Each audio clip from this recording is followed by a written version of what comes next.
Normally, saying something's two-dimensional would be a bad thing, but I feel like I'd be complimenting it here.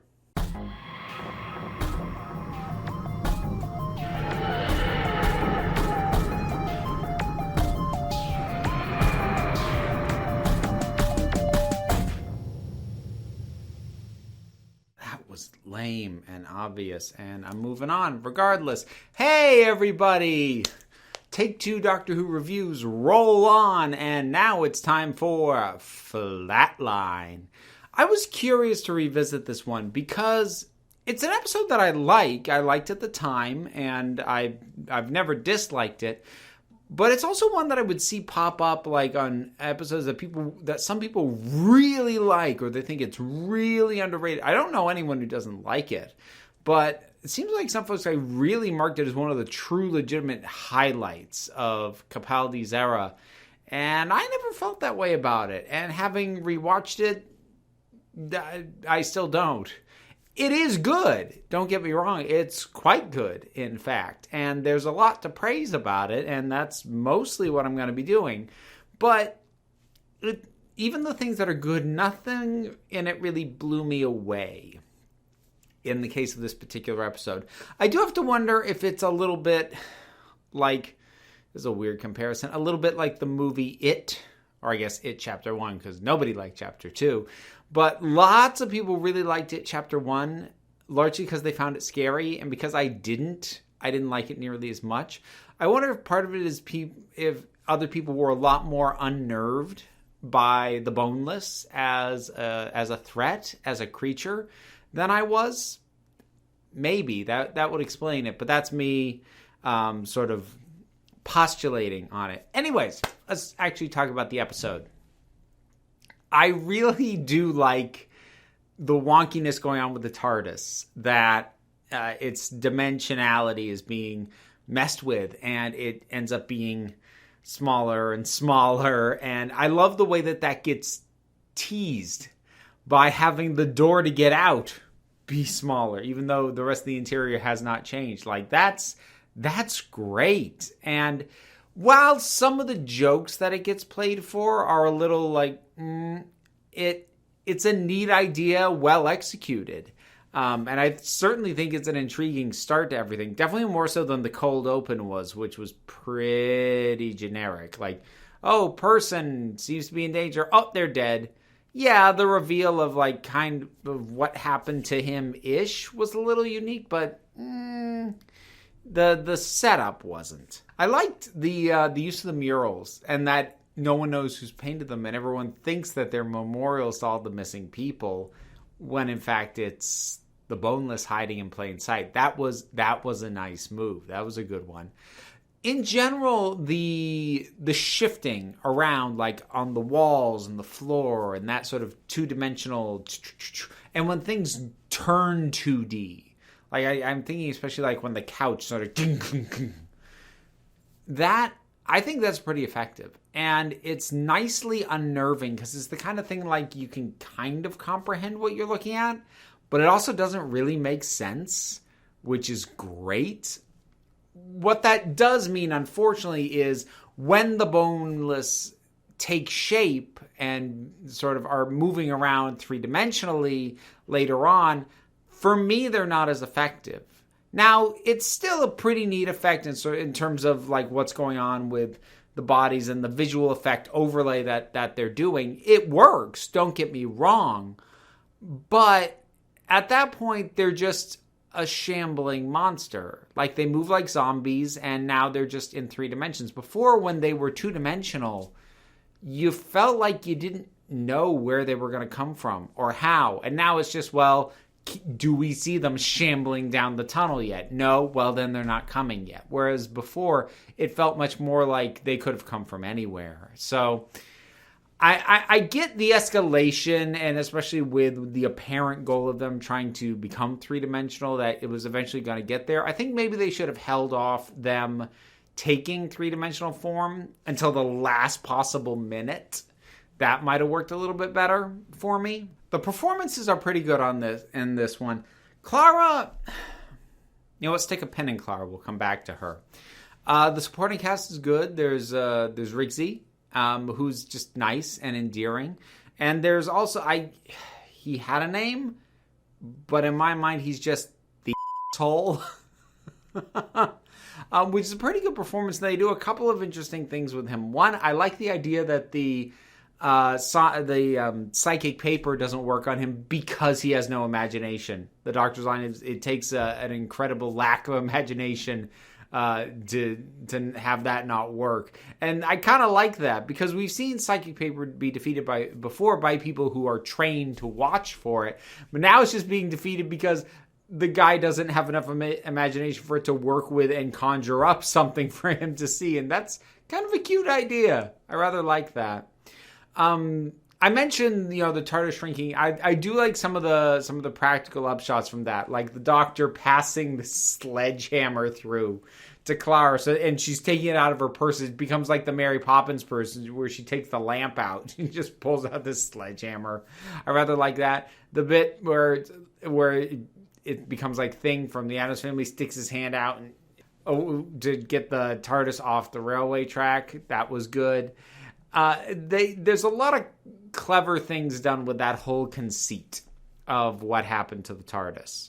I do like that, for as grouchy as this particular doctor has been, especially up to this point, that he doesn't leap to the immediate conclusion of, this is an invasion, these are enemies. He indulges, for as long as he can get away with, the idea that they don't know they're hurting or killing the people in our world.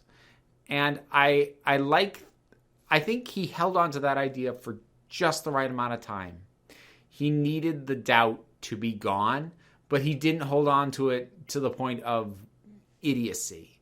Because it's the kind of thing where if a character holds on to it too long, it's like, dude, just wake up to what's going on. You're in denial. He never was at that point. And then I also feel like the degree to which he tried to give them a way to not be monstrous really feeds into that thing towards the end. And I love it when he's in the TARDIS getting ready to come out. The power's back on. You're monsters. That is the role you have decided to play. And he gets this growl in his voice. So it seems that I must play mine.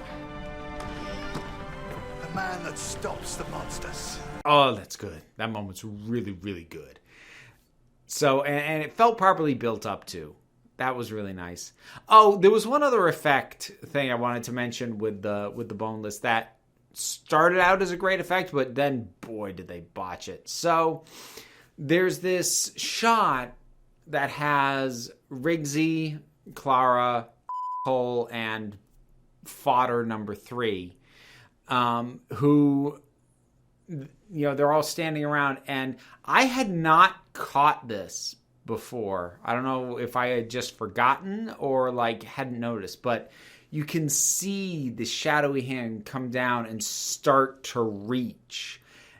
But it's placed really well because you've got characters here, here, and here, and it's back here, right in the gap between two characters. And grabs fodder number 3 and yanks him back. And it's great until the yank. Because what should have happened is it should have grabbed him, yanked him, and the shot should have stayed static. And he was just whoosh, gone. What they did instead was it grabbed him, yanked him, and the camera follows him. So it's just a locked-on shot of this one guy going, ah! For 7 seconds. I counted them out. It's a really long time, and it's just zooming backwards, and it fades to white. It's a shame because the effect and the use and the shot of everything of the thing coming down and reaching forward is really good, but thank God it wrecks it. Once it grabs him, it's terrible. I mentioned the asshole, and there's a couple things about him. I like that, and Doctor Who's done this a couple times. The show did this with Voyage of the Damned. I like that the least likable character does survive, and the Doctor's a little annoyed at that. But I do like that. It lends a more realistic sense of the unfairness and the unjustness of the universe, where yes, some people were saved, but not who the audience, and certainly not who the Doctor would have picked. So I do like that. That said, and I also like that he like turns out to be right about a few things early on, but he has a moment where he grabs the TARDIS out of Clara's purse so there can be struggle for it, and gets knocked down this hole. Why? It's a super contrived moment, and here's the thing. I could have bought it if Clara like had the box in her hands and was, talking directly to it, and he grabbed for it and like either give me that or like this is, it could have felt more spontaneous, but he reaches into her purse to get it, and it feels very undermotivated and very contrived by the plot to just get the TARDIS knocked down and onto the railroad tracks. It's a very ham-fisted moment. It doesn't really work. So, okay, let's talk about Clara and this one. I have very mixed feelings about her. Huge shock, I know. So, the first thing is, I like that she initially tries to pass herself off at the Doctor, as the Doctor, and kind of mockingly at first, as a way to just make fun of him, but then is genuinely trying to think, what would the Doctor do? What would he want of me? What can I try?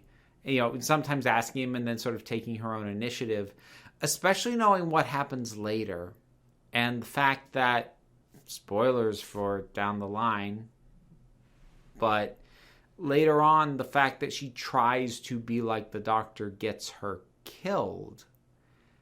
It's really nice to see these early warning signs. And not only that she's doing this, but that the Doctor recognizes that this is not a good thing. He's got a line when he realizes that she lied to him last episode about Danny being fine with her traveling with him. He says to her, lying is a vital survival skill and a terrible habit. That's a great line.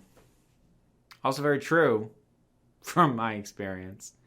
And he's got another one later on that he says, because she said, I did good. Why won't you say I did good? And he said, you were an exceptional doctor, Clara, but goodness had nothing to do with it. Which in some ways brings back the idea that he's struggling with the idea of whether or not he is a good man. And he sees her emulating him, and he's like, I'm not sure I'm watching a good person do good. So I'm liking that. I'm liking that interaction and everything going on there. And I also like how clever Clara's plan was to get the TARDIS recharged. That was really good. But then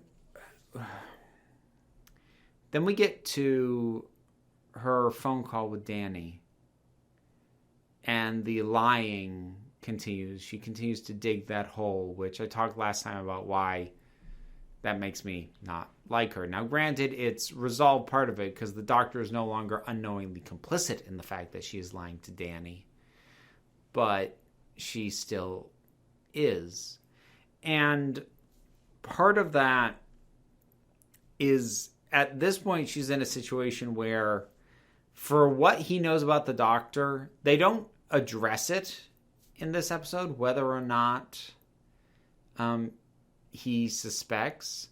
But, like, if we start the next episode and he doesn't suspect, and it's not at all mentioned that he thinks she's still seeing the Doctor, then they've made Danny an idiot. How stupid do you think I am? Because even if he doesn't think that immediately, like, he was on a phone call where she was canceling plans and huffing and panting, and it sounded like a broken window. And I'm sorry, no matter what excuse she comes up with, he has to at least consider the possibility that she's still seeing the Doctor, given what he already knows about the Doctor and the kind of situations that being with the Doctor puts her in. How stupid do you think I am? If I see no evidence that he ever does, then at that point the writers are just throwing Danny under the bus. So I had forgotten about the fact that Clara lies to Danny. And I think part of the reason I've forgotten about it was because I knew Danny found out about the doctor relatively early. So my memory had like somehow changed that in my head to be like, well, he found out and then he knew the rest of the time. But it wasn't that. And I'd really forgotten that she's kind of terrible to him. This is a very serious betrayal of his trust. And it's an ongoing one. It's not something that she did once. And because she even tries to justify it, is it a bad thing to lie to protect somebody? And that's a question that I've wrestled with at points in my life. And I don't have an answer. Like so many things, it's a case-by-case basis. But what I can tell you is, if the answer is ever yes, then it's yes because of something that happened once. If it's an ongoing concern, then no. You're not lying to them to protect them. You're lying to them so that you can continue to do what you want to do. If you did something once that telling them would hurt them and it will not happen again, there's a conversation to be had there, but that's not what she's doing. She is continually recommitting the betrayal of his trust by going out with the doctor. So I'm watching her rationalize this, and I'll say what I said last time. It's not that I don't buy that as a characterization. It's valid. It's human. I recognize it. But I don't like watching it. So that's sort of where I am on Flatline. There's a lot more good than bad in it. I know it seems like I nitpicked. I think it probably didn't help that I ended on Clara. It might give you the impression that I didn't like it all that much. I do. I think it's really good. I think it's well executed on most of the things that it is attempting to do. It just didn't bowl me over the way that I think it did with some folks. And the result is I'm happy to watch it again, but it's not like top of my rewatch list. Yeah. So that's Flatline. You rewatched it lately? What'd you think about it? Whatever your thoughts are, drop something on down in the comments. Let's talk about it. I have a Patreon. Naturally, it is what is currently keeping the lights on around here. So if you are able in any amount to help me out there, that would be greatly appreciated. There are perks. You get to vote in polls for what topics may get covered in future. And you also get early access to certain videos. But even if you are not able to lend that kind of support, liking, subscribing, sharing this around, all of those do help. The bell apparently matters more than I want to admit, so add that to the list of things that would help me out. But you know what? If you don't want to, you don't have to. End of the day, you're the council. I'm just running the meetings. And until next time, this council is adjourned.